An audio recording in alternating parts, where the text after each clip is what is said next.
अस्सलामुअलैकुम dear students. Last time मैंने orientation class में आईकैप की न्यू एजुकेशन स्कीम के accordingly hand on courses MS office जो कोर्स है वो उसकी असेसमेंट आईकैप किस तरह से लेगा। सिलेबस तो ऑलमोस्ट हमारा वही है, सेम जो पहले चल रहा था, लेकिन पहले आपको मैंने ओरिएंटेशन क्लास में भी बताया कि पहले कॉलेजेस खुद अटेंडेंस और टेस्ट वगैरह लेके तो आईकैप को रिज़ल्ट भेज के तो सर्टिफिकेट्स अवार्ड करते थे स्टूडेंट्स को। लेकिन अब से ऑनवर्ड क्या होगा कि आईकैप खुद असेसमेंट लेगा। असेसमेंट का क्राइटेरिया क्या होगा और सारी चीज़ें वो मैंने आपको ओरिएंटेशन क्लास में बता दी थी। तो पोर्टल पे भी ओरिएंटेशन क्लास अपलोडेड है, हमारे ऑफिशियल यूट्यूब चैनल के ऊपर भी ओरिएंटेशन क्लास का जो लेक्चर है और वीडियो है वो हमने अपलोड कर दी हुई है। आप यूट्यूब से भी जाकर देख सकते हैं और पोर्टल में इसी लेक्चर वन जो आज हम स्टार्ट कर रहे हैं इसी के ऊपर ओरिएंटेशन क्लास की वीडियो भी पड़ी है, आप वो देख सकते हैं। तो आज से हम प्रॉपर अपने कोर्स का आगाज़ करेंगे और इसमें हम सबसे पहले देखेंगे कि हमारा जो ये कोर्स है एमएस ऑफिस के नाम से, माइक्रोसॉफ्ट ऑफिस के नाम से, इसमें हमारे पास क्या है जी। सबसे पहले टेबल ऑफ कंटेंट्स में देखिएगा कि हमारे पास 15 चैप्टर होंगे। इन 15 चैप्टर्स में से एक्चुअल में जो हमने पढ़ने हैं, डिटेल में डिस्कस करने हैं, वो 14 चैप्टर हैं। 15th जो लास्ट चैप्टर है वो हमारा है यूज़फुल कीबोर्ड शॉर्टकट्स। ये वाला चैप्टर हम अलग से डिस्कस नहीं करेंगे क्योंकि इसमें जो यूज़फुल कीबोर्ड शॉर्टकट कीज़ जो हैं वो हम इंशाल्लाह ये बाकी जो 14 चैप्टर हैं इनको जब हम पढ़ रहे होंगे, सीख रहे होंगे, तो हम शॉर्टकट कीज़ का इस्तेमाल हर लेक्चर में ऑलमोस्ट कर रहे होंगे। तो ये इंशाल्लाह चीज़ें साथ साथ हमारी डिस्कस हो जाएंगी। तो चैप्टर 1 से ही हम स्टार्ट करेंगे। कंप्यूटर सिस्टम्स के बारे में हम पढ़ेंगे। पहला चैप्टर है हार्डवेयर सॉफ्टवेयर के बारे में, ठीक है। तो आप लोगों ने इस चैप्टर में परेशान नहीं होना कि आप कोई कंप्यूटर साइंस या आईटी से रिलेटेड कोई स्पेसिफिक प्रोफेशनल लेवल का कोर्स कर रहे हैं, बल्कि ये आपका सिर्फ सीए के हवाले से है कि आपको माइक्रोसॉफ्ट ऑफिस जो सॉफ्टवेयर है इसको चलाने के लिए, चूँकि कोई भी सॉफ्टवेयर है वो कंप्यूटर के ऊपर इंस्टॉल होता है और आप उसको यूज़ करते हैं, तो सबसे पहले कंप्यूटर सिस्टम जो होता है, कंप्यूटर इटसेल्फ, कंप्यूटर मशीन क्या चीज़ है, इस चीज़ का आपको आइडिया होना चाहिए, ठीक है। जैसे मतलब आप कोई भी एप्लीकेशन, एंड्रॉयड एप्लीकेशन या आईओएस एप्लीकेशन यूज़ करते हैं तो उसके लिए सबसे पहले आप एक physical device, mobile device purchase करते हैं। उसके अंदर एक बेसिक ऑपरेटिंग सिस्टम इंस्टॉल होता है और वो जब प्रॉपर वर्क करता है तो आप प्ले स्टोर से जाके या ऐप स्टोर से जाके एप्लीकेशंस डाउनलोड करते हैं और उनको यूज़ करते हैं।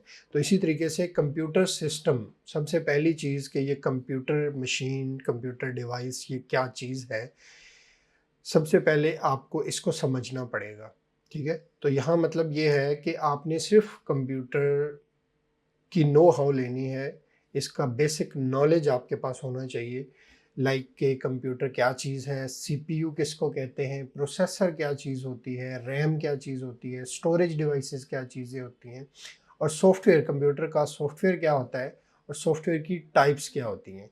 और सॉफ्टवेयर में जो मेन सॉफ्टवेयर होता है वो आपका ऑपरेटिंग सिस्टम होता है। मतलब किसी भी फिज़िकल डिवाइस के ऊपर ये कंप्यूटर सिस्टम का जो हार्डवेयर होता है उसको चलाने के लिए हमें सबसे पहले एक मेन ऑपरेटिंग सिस्टम चाहिए होता है, ओएस जिसको हम बोलते हैं, ओएस ऑपरेटिंग सिस्टम। तो ऑपरेटिंग सिस्टम प्रॉपर इंस्टॉल होता है, वो प्रॉपर वर्क करता है तो हम बाद में एप्लीकेशन सॉफ्टवेयर्स को हम यूज़ कर पाते हैं।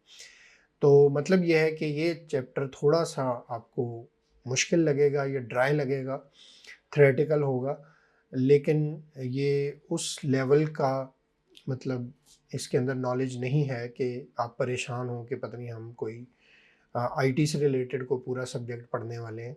तो ये एक्चुअल में सिर्फ इस चैप्टर में कंप्यूटर सिस्टम के बारे में हम डिस्कस करेंगे। तो स्टार्ट करते हैं जी हम कंप्यूटर सिस्टम। कंप्यूटर सिस्टम में देखें, पहला हमारा जो टॉपिक है वो है introduction to computer and computer systems, कि कंप्यूटर्स क्या होते हैं और कंप्यूटर सिस्टम्स क्या होते हैं। ठीक है, तो इसमें देखें जी, यहाँ पे इस पैराग्राफ में कुछ डिटेल लिखी हुई है कि कंप्यूटर्स क्या होते हैं और इनकी रेंज कहाँ से स्टार्ट होती है, कहाँ तक जाती है। तो एग्जाम्पल के तौर पर यहाँ पे देखिएगा जी, कंप्यूटर्स को मेनली 6 कैटेगरीज में कैटेगराइज किया गया है। इसमें सबसे जो दुनिया में फास्ट और सबसे क्विक और सबसे लार्ज जो कंप्यूटर है वो है सुपर कंप्यूटर। ठीक है, और सबसे जो छोटा कंप्यूटर है इसको हम बोलते हैं हैंड हेल्ड कंप्यूटर। ठीक है, तो सुपर कंप्यूटर्स क्या होते हैं जी, ये बड़े बड़े कंप्यूटर्स होते हैं। बड़े का मतलब सिर्फ साइज में बड़ा होना नहीं है, मतलब हुजम जिसका ज़्यादा हो, सिर्फ उसको सुपर कंप्यूटर नहीं बोलते, बल्कि जिस कंप्यूटर की प्रोसेसिंग कैपेबिलिटी बहुत ज़्यादा होती है या सबसे ज़्यादा होती है उसको हम सुपर कंप्यूटर बोलते हैं। तो अब यहाँ पे एक माइंड में क्वेश्चन अराइज होता है कि सुपर कंप्यूटर्स क्या है और ये इतने पावरफुल क्यों हैं, कि ये टॉप कैटेगरी में आते हैं कंप्यूटर्स की। अगर कैटेगरीज को हम डिस्कस करें तो सुपर कंप्यूटर्स क्या है, ये सबसे टॉप कैटेगरी है। तो बताने का मकसद ये है कि सुपर कंप्यूटर्स दुनिया के सबसे फास्ट कंप्यूटर्स कंसिडर होते हैं। तो जाहिर है इनका हार्डवेयर भी डिफरेंट टाइप का होता है, मतलब ये हमारे आम कंप्यूटर की तरह का इनका मदरबोर्ड नहीं होता, हमारे आम कंप्यूटर की तरह, पर्सनल कंप्यूटर पीसी की तरह इनका प्रोसेसर या रैम आम कंप्यूटर की तरह के नहीं होते। तो इसका टोटली हार्डवेयर थोड़ा डिफरेंट होता है। रीज़न इसकी ये है कि बहुत बड़ी-बड़ी और कॉम्प्लेक्स कैलकुलेशन या प्रोसेसिंग के लिए ये कंप्यूटर्स यूज़ किए जाते हैं। तो ये बहुत बड़ी-बड़ी कंपनीज़ के अंदर, बहुत बड़े-बड़े सिस्टम्स के अंदर ये कंप्यूटर्स रिक्वायर्ड होते हैं और सिर्फ वहीं पे इम्प्लीमेंट किए जाते हैं। ज़ाहिर है छोटे स्मॉल बिज़नेसेस इसको उन छोटे स्मॉल बिज़नेसेस को इसकी ज़रूरत भी नहीं होती और वो इसको अफ़ोर्ड भी नहीं करते, क्योंकि ज़ाहिर है सुपर कंप्यूटर्स ये जितने ज़्यादा फास्ट होते हैं उतने ज़्यादा महंगे भी होंगे। ठीक है, क्योंकि हार्डवेयर इनका डिफरेंट है तो इनका हार्डवेयर महंगा भी होगा। ठीक है, तो इसमें देखिए ये डिस्क्रिप्शन में क्या लिखा हुआ है, used only in the very largest system like complex calculations जहाँ पे होती हैं climate and global weather predictions के लिए। ठीक है, तो मिसाल के तौर पर कोई वेदर फोरकास्टिंग इदारा है जो आपको मौसम की, वेदर की अपडेट्स देता है और प्रिडिक्शंस देता है, तो वहाँ पे देखें आपके जो वेदर को कैप्चर करने के लिए जो रडार्स लगे होते हैं वहाँ से वो इन्फॉर्मेशन कैप्चर हो रही होती है लाइव, और वो रॉ इन्फॉर्मेशन जो है वो आपके सुपर कंप्यूटर्स को दी जा रही होती है और वहाँ पे उसको एनालाइज करके प्रिडिक्ट किया जाता है कि कब किस जगह कितनी बारिश हो सकती है, ये मौसम किस तरह का रहेगा। तो और नेशनल डिफेंस और एरोस्पेस के जो बड़े बड़े इदारे हैं, इस तरह की ऑर्गेनाइजेशंस के अंदर ये सुपर कंप्यूटर्स लगाए जाते हैं। ठीक है, तो अगर इसको थोड़ा सा डिटेल में मैं आपको समझाऊं तो इसमें बेटा आपने याद रखना है कि अब चूँकि आईकैप आपकी असेसमेंट खुद लेगा, तो अभी बिल्कुल क्लियर कोई मतलब क्राइटेरिया अभी तक नहीं आया आईकैप की तरफ से एग्जैक्ट जिसको मैं 100% आपको एक्सप्लेन कर पाऊँ कि असेसमेंट किस तरह की होगी। लेकिन जो आइडिया है अभी तक के असेसमेंट में असाइनमेंट्स भी हो सकती हैं और सिर्फ एमसीक्यूज़ बेस्ड पेपर भी आ सकता है। तो बहरहाल दोनों सूरतों में एमसीक्यूज़ तो आने ही आने हैं, ये तो कंफर्म है। ठीक है, तो अब एमसीक्यूज़ के लिए याद रखिएगा कि आपको रट्टा लगाने की ज़रूरत बिल्कुल नहीं है। समझ के पढ़ेंगे, सीखेंगे तो आपको फ़ायदा होगा। एक तो आपके नॉलेज में इज़ाफ़ा होगा, आपकी स्किल्स में इज़ाफ़ा होगा, आप ये इस कोर्स के अंदर चीज़ें सीख जाएँगे, और दूसरा सबसे बड़ा फ़ायदा कि आप एमएस ऑफ़िस की, आईकैप की असेसमेंट को ईज़िली पास कर पाएँगे।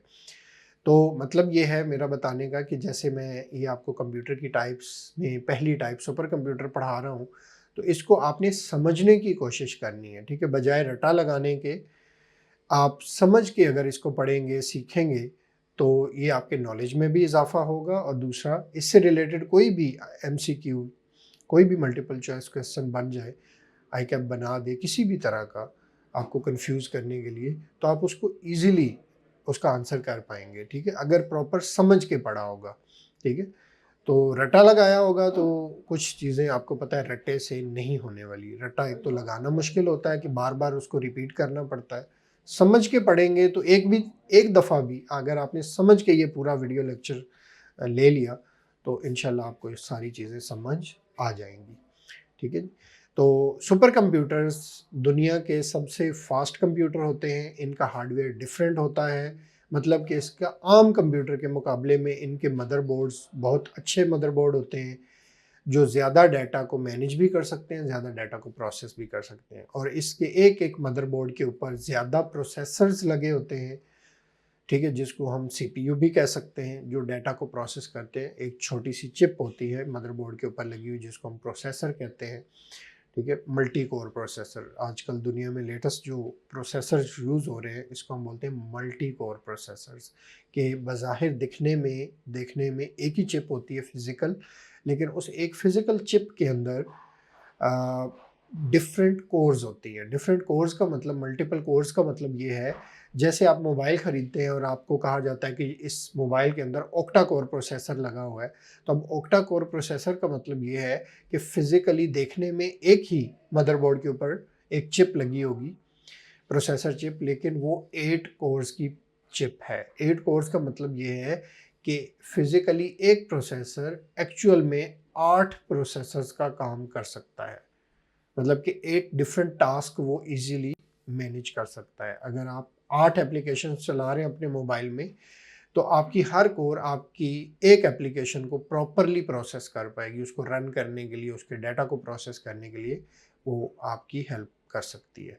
तो इसी तरीके से सुपर कंप्यूटर्स के अंदर जो हार्डवेयर यूज़ होता है वो सबसे अच्छा सॉफ्टवेयर होता है, सबसे अच्छा हार्डवेयर होता है, और उसके ऊपर मल्टीपल प्रोसेसर्स लगे होते हैं और वो मल्टी कोर प्रोसेसर होते हैं। अब हम जो आम रूटीन में, जैसे ये मेरा सामने लैपटॉप पड़ा हुआ है, तो इसका अगर प्रोसेसर है मिसाल के तौर पर 2 कोर का या 4 कोर का या 8 कोर्स का प्रोसेसर है, ऑक्टा कोर प्रोसेसर, तो सुपर कंप्यूटर के जो प्रोसेसर होते हैं वो 2, 4 या 8 कोर्स के नहीं होते, वो ज़्यादा कोर्स के 32 कोर का प्रोसेसर होगा, 64 कोर्स का एक-एक प्रोसेसर होगा।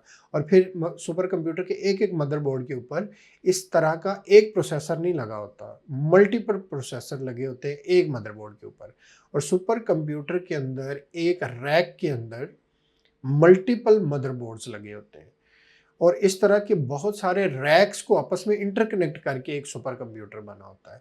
तो मतलब बज़ाहिर फिज़िकली देखने में भी ये डिफरेंट तरह की कैबिनेट्स होती हैं, मतलब डिफरेंट साइज़ की, और वो बहुत सारी कैबिनेट्स को आपस में इंटरकनेक्ट करके एक सुपर कंप्यूटर बनता है। अगर आप गूगल पे जाके सर्च करेंगे सुपर कंप्यूटर की पिक्चर, तो आपको बहुत सारी पिक्चर्स मिल जाएँगी, जो डिफरेंट आईबीएम या इस तरह के ब्रांड्स के सुपर कंप्यूटर्स हैं, वो आप नेट से जाके देख सकते हैं। तो उससे आपको आइडिया हो जाएगा कि फ़िज़िकली देखने में ये सुपर कंप्यूटर्स किस तरह के होते हैं। ठीक है जी? तो अभी आपने सबसे पहला काम क्या करना है, गूगल पे जाके सुपर कंप्यूटर की पिक्चर्स आपने सर्च करनी है और उसको देखना है कि सुपर कंप्यूटर किस तरह के होते हैं। ठीक है? तो इससे क्या होगा, आपके माइंड में प्रॉपरली एक कंसेप्ट, एक इमेज बिल्ड हो जाएगी। तो पेपर वाले दिन तक इंशाल्लाह वो आपको, बल्कि बाद में भी आपको याद रहेगी कि सुपर कंप्यूटर एक्चुअली फ़िज़िकली किस तरह के नज़र आते हैं और इनकी प्रोसेसिंग कैपेबिलिटी क्यों ज़्यादा होती है। ठीक है जी?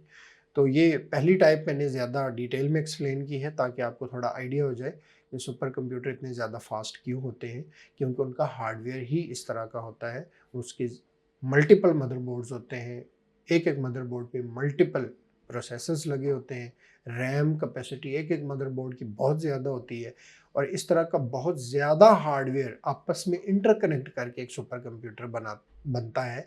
रीज़न ये है कि जब डाटा बहुत ज़्यादा होगा या डाटा बढ़ता जाएगा, डाटा कैपेसिटी बढ़ती जाएगी, प्रोसेसिंग जिसको प्रोसेस करना है, तो ज़ाहिर है हमें हार्डवेयर की कैपेसिटी भी बढ़ाना पड़ेगी। तो इसलिए इसको सुपर कंप्यूटर बोलते हैं। ठीक है? फिर अगर किसी कंपनी को सुपर कंप्यूटर जितना डाटा प्रोसेस नहीं करना, उससे कम कैपेसिटी है, कम ज़रूरत है उसकी, तो वो मेन फ्रेम कंप्यूटर्स यूज़ कर सकते हैं। तो ये सुपर कंप्यूटर्स जितने पावरफुल नहीं होते मेन फ्रेम कंप्यूटर, लेकिन फिर भी स्टिल ये बहुत पावरफुल कंप्यूटर होते हैं, और इनको मल्टीनेशनल कंपनीज़ या लार्ज बिजनेसेस इसको भी यूज़ करते हैं, जैसे कि एयरलाइन कंपनी या ऑयल रिफाइनरीज़, इस तरह की कंपनीज़ जो है इसको यूज़ कर रही होती हैं, ठीक है जी। फिर इससे भी कम मिनी कंप्यूटर्स होते हैं, ये आम तौर पे आपको नज़र आ सकते हैं किसी भी बिज़नेस के अंदर, जैसे कि बैंकिंग सेक्टर है या कोई भी स्मॉल ऑर्गेनाइजेशन है, तो ये मिनी कंप्यूटर्स जो होते हैं ये भी बहुत पावरफुल कंप्यूटर होते हैं। और ये जो पहली तीनों टाइप्स हैं, सुपर कंप्यूटर्स, मेन फ्रेम और मिनी कंप्यूटर्स, ठीक है, स्क्रीन पे आपको नज़र आ रहा है। ये फर्स्ट वाली तीनों टाइप्स जो हैं ये एंड यूज़र, एक एक आदमी एंड यूज़र के इस्तेमाल के लिए ये कंप्यूटर्स नहीं होते, ये मल्टीपल यूज़र्स को फैसिलिटेट करने के लिए ये कंप्यूटर्स यूज़ किए जाते हैं, ठीक है। तो मिनी कंप्यूटर्स मोस्टली सर्वर्स के लिए यूज़ किए जाते हैं कि हम एक कंप्यूटर बनाते हैं जिसके ऊपर हम कोई ऐसा सॉफ्टवेयर इंस्टॉल करते हैं जिसके थ्रू हम अपने एंड यूज़र्स को किसी ना किसी तरह की सर्विसेज दे रहे होते हैं।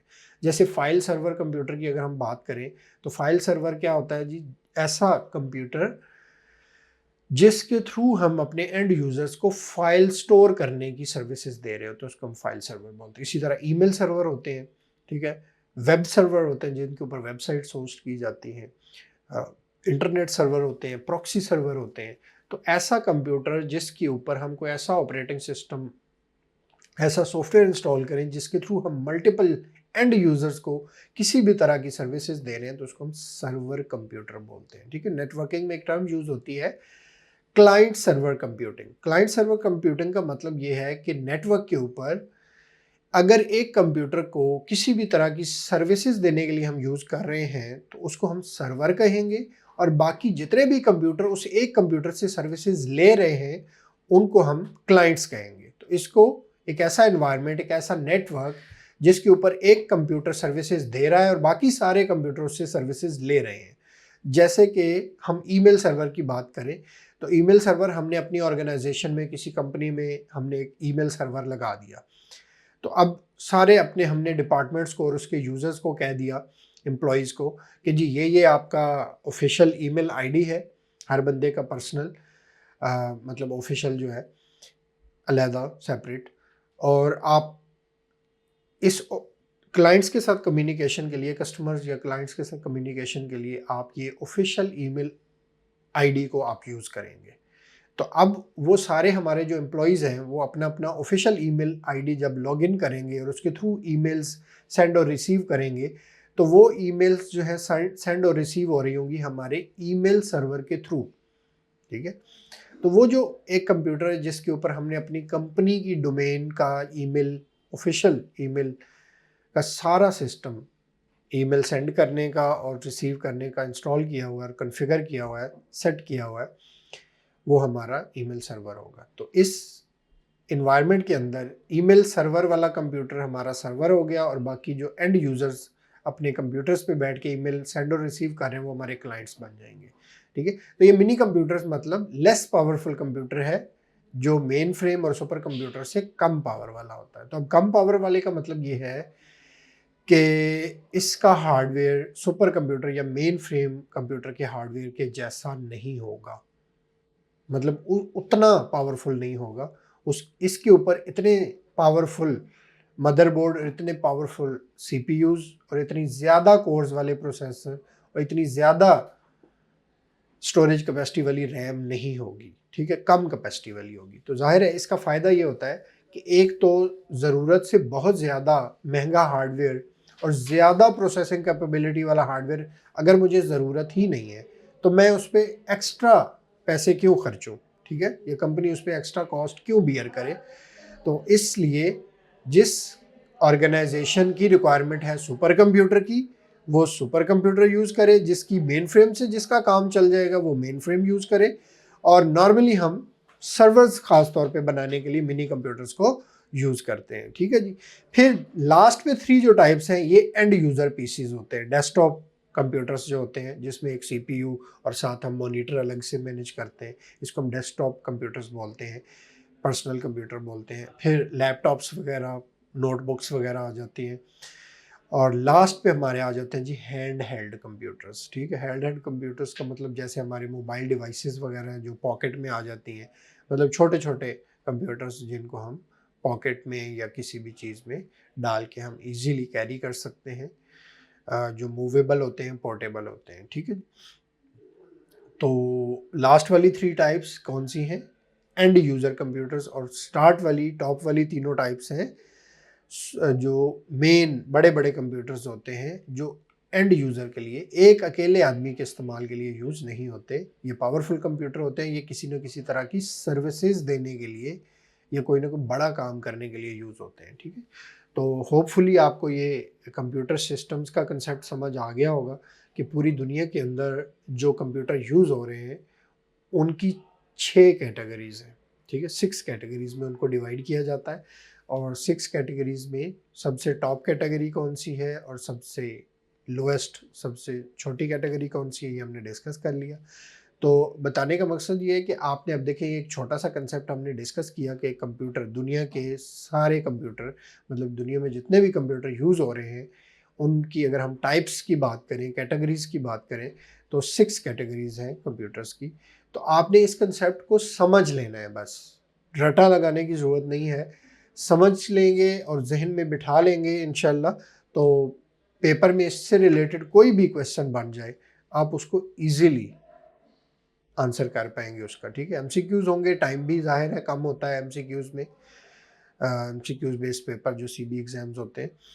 तो आपने इसलिए नॉलेज भी गेन करना है, और पेपर में जाके आपने उसको एफिशिएंटली और स्मार्टली वहाँ पे उसको मैनेज करके टाइम को और पेपर को अटेम्प्ट करके इंशाल्लाह पास करना है, ठीक है जी।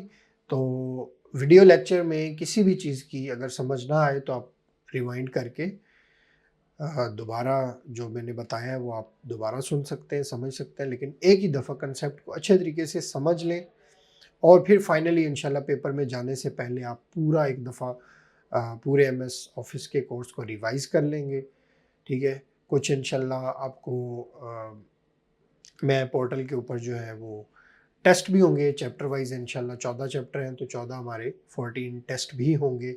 हर चैप्टर का अलग-अलग टेस्ट होगा, उसमें एमसीक्यूज़ होंगे, तो इंशाल्लाह आपकी उससे भी प्रैक्टिस हो जाएगी, ठीक है। तो आप खुद से भी इसको रिवाइज़ कर लेंगे पूरे कोर्स को, ठीक है। अपने भी कुछ नोट्स बना लेंगे, और एमसीक्यूज़ से आपकी प्रैक्टिस भी हो जाएगी। तो कोशिश करना है कि आपने पहले हर चैप्टर को अच्छे तरीके से सीख लेना है, समझ लेना है। फिर उसकी आप एमसीक्यूज़ की, क्वेश्चन बैंक की आप प्रैक्टिस करें अच्छे तरीके से, और असेसमेंट आईकैप की इंशाल्लाह कोई मुश्किल नहीं होने वाली, ठीक है। कुछ स्टूडेंट्स के माइंड में ये था कि पता नहीं आईकैप की स्कीम, न्यू स्कीम के अंदर असेसमेंट किस तरह की होगी, तो बेटा इसमें परेशान होने वाली कोई बात नहीं है। असेसमेंट जैसे आपने पीआरसी में पेपर पास किए, एमसीक्यूज़ आए, ठीक है, उसी तरह इसके भी एमसीक्यूज़ आएँगे, और ये कंपैरेटिवली आपके पीआरसी से आसान होगा, लेकिन आसान का मतलब ये नहीं है कि आप इसको इतना लाइट लें कि अल्लाह ना करे आप इसको पास ना कर पाएँ, ठीक है। तो ईज़ी है, आसान है, कोई मुश्किल नहीं है, बस चीज़ों को समझ के पढ़ें, बाकी काम इंशाल्लाह कोई मुश्किल नहीं होने वाला, ठीक हो गया जी। तो सबसे पहले टॉपिक में हमने पहले चैप्टर कंप्यूटर सिस्टम के बारे में, इसके अंदर हमने कंप्यूटर्स की टाइप्स को डिस्कस किया कि 6 टाइप्स, 6 कैटेगरीज़ कौन-सी हैं। इसमें super computer, main frame, mini computers, desktop या पर्सनल कंप्यूटर्स, पोर्टेबल लैपटॉप्स और नोटबुक्स कंप्यूटर्स, और लास्ट पे हैंडहेल्ड कंप्यूटर्स क्या होते हैं, ठीक है। तो अब देखिए नेक्स्ट हमारे पास है जी कंप्यूटर का स्ट्रक्चर क्या होता है। एक एक कंप्लीट कंप्यूटर जो मशीन होती है, इसके ज़ाहिर है डिफरेंट पार्ट्स या डिफरेंट कंपोनेंट्स अगर आप बात करें, तो देखिए एक चीज़ होती है कि कंप्यूटर जैसे कीबोर्ड है या माउस है या कोई भी ऐसी डिवाइस है, जिससे हम कोई ना कोई इंस्ट्रक्शन या कोई डाटा या कोई सिग्नल हम कंप्यूटर को प्रोवाइड करते हैं, उसको हम इनपुट डिवाइसेस बोलते हैं। फिर जो मेन कंप्यूटर का मदरबोर्ड होता है, जिसके ऊपर रैम और प्रोसेसर और बाकी सारे इक्विपमेंट्स लगे होते हैं, वो उस इनपुट वाले सिग्नल्स को या डाटा को या रॉ इन्फॉर्मेशन को प्रोसेस करता है, और प्रोसेस करने के बाद उसको आउटपुट डिवाइस के ऊपर, डिस्प्ले के ऊपर या प्रिंटर के ऊपर या स्पीकर के थ्रू वो उसको आउटपुट कर देता है। और अगर फ्यूचर के लिए हमने उसको परमानेंटली सेव करना हो, तो हम परमानेंट स्टोरेज डिवाइसेस के ऊपर उसको सेव भी कर सकते हैं।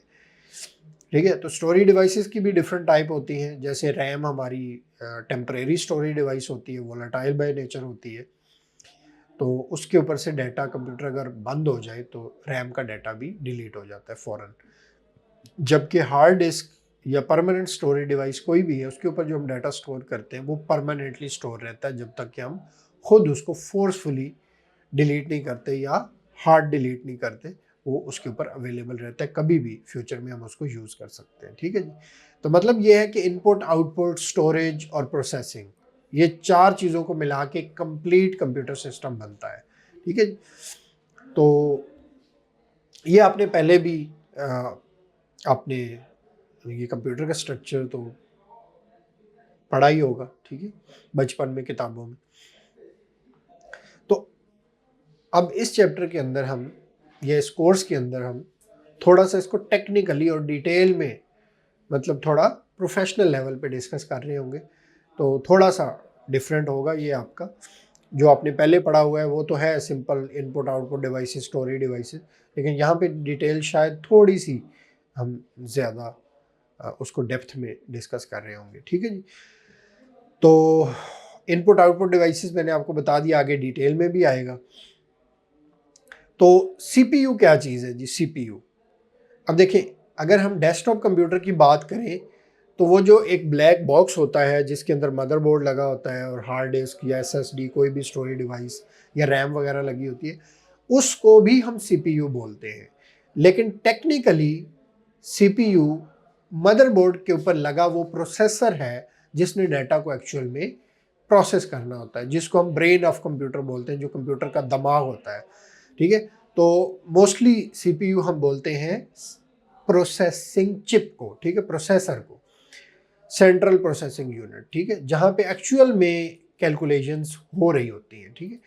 अब अगर हम इसकी बात करें सीपीयू की, तो सीपीयू के फर्दर अगर हम उसकी डेप्थ में बात करें तो ये शायद आपने पहले बुक्स में इतनी डिटेल में या इस लेवल पे ना पढ़ा हो कि इस सीपीयू के अंदर एक होता है control unit, arithmetic logic unit होता है, मेमोरी होती है, इंटरफेस यूनिट होता है।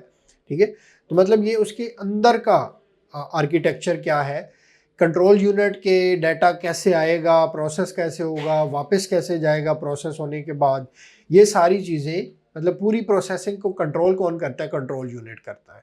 इसी तरह से हम जो कैलकुलेशंस, जो डाटा की कैलकुलेशंस करवा रहे होते हैं, वो हो रही होती है एएलयू के अंदर, अरिथमेटिक लॉजिक यूनिट के अंदर वो कैलकुलेशंस हो रही होती हैं। ठीक है। तो अरिथमेटिक लॉजिक यूनिट जो है, इसके अंदर हमारी मैथमेटिकल और लॉजिकल कैलकुलेशंस, मतलब मैथ की जो कैलकुलेशंस है, मल्टीप्लिकेशन, एडिशन, डिवीजन, सब्ट्रैक्शन वगैरह, एडिशन वगैरह, ये एएलयू के अंदर हो रही होती है। और लॉजिकल जो ऑपरेशंस होते हैं, जिनका आंसर मोस्टली हमें ट्रू फॉल्स में मिलता है, तो वो लॉजिकल जो ऑपरेशंस होते हैं वो भी हमारे एएलयू के अंदर हो रहे होते हैं। ठीक है जी। तो डाटा को स्टोर कहाँ पे करना है, फिर एएलयू से प्रोसेस कैसे करवाना है, वापस जो प्रोसेस डाटा होगा उसको कहाँ पे रखना है, फिर उसको वापस कैसे करना है, ये डाटा कहाँ से आएगा, कहाँ से गुजर के जाएगा। ठीक है। तो ये बैकएंड पे टेक्निकली बहुत सारी टर्म्स यूज़ होती हैं, जैसे डाटा की बस होती है। तो वो बस क्या होती है जी, कि समझ लें जिस चैनल के थ्रू, जिस वायर के थ्रू डाटा ट्रैवल करेगा उसको हम बस बोलते हैं। ठीक है, बस। अब बस कैपेसिटी क्या होती है जी, कि डाटा सेम टाइम पे कितना ट्रैवल करेगा। जैसे एक फिजिकली बस होती है, उसमें कितने पैसेंजर्स बैठ सकते हैं, फिर एक आम सिंगल रोड होता है, एक डबल रोड होता है, और फिर मोटरवेज होती हैं, उसमें 3 लेन्स बनी होती है, ठीक है, या 4 लेन्स बनी होती है। तो ये क्या है जी, ट्रैवलिंग कैपेसिटी होती है। इसी तरह कंप्यूटर के अंदर भी डाटा कितनी कैपेसिटी में ट्रैवल होगा सेम टाइम पे, कैसे होगा, ये सारा आर्किटेक्चर होता है कंप्यूटर का। ठीक है। तो बहुत डिटेल में नहीं जाता है, ये मेन चीज़ें आपने याद रखनी है ताकि इनसे रिलेटेड कोई क्वेश्चन बन जाए तो आपको याद होना चाहिए। जैसे अरिथमेटिक लॉजिक यूनिट, ठीक है, ये एक मेन कंपोनेंट है। इसका क्वेश्चन, मतलब काफ़ी चांसेस है कि इसका क्वेश्चन आ सकता है। ठीक है। अगर मतलब चैप्टर 1 में से क्वेश्चन कोई आता है तो एएलयू का क्वेश्चन ज़्यादा चांसेस हैं कि आएगा, कि एएलयू क्या होता है। ठीक है। प्रोसेसर क्या होता है, एएलयू क्या होता है, ये चीज़ें आ सकती हैं आपके क्वेश्चंस के अंदर। ठीक है जी। तो पहला टॉपिक आज के इस पहले लेक्चर के अंदर हमने पढ़ा, सीखा। तो इंशाल्लाह इस पूरे कोर्स के अंदर मैं कोशिश करूँगा कि हम छोटी-छोटी वीडियोस बनाएँ, ताकि आप एक तो बोर ना हों और हर लेक्चर लेंथी ना हो। तो इंशाल्लाह आज के इस पहले लेक्चर में हम इतना ही कवर करते हैं।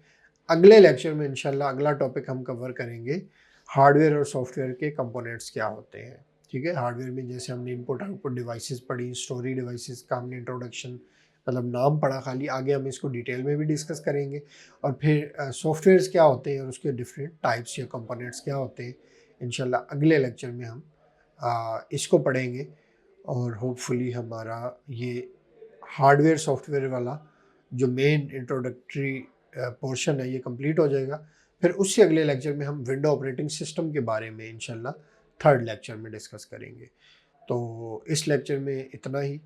जो चीज़ें मैंने आपको बताई हैं, गाइड किया है, आप उसके अकॉर्डिंगली इंशाल्लाह अगर तैयारी करेंगे तो आपके लिए असेसमेंट पास करना ईजी होगा इंशाल्लाह। ठीक है जी। तो आज के लिए इतना ही। अल्लाह हाफ़िज़।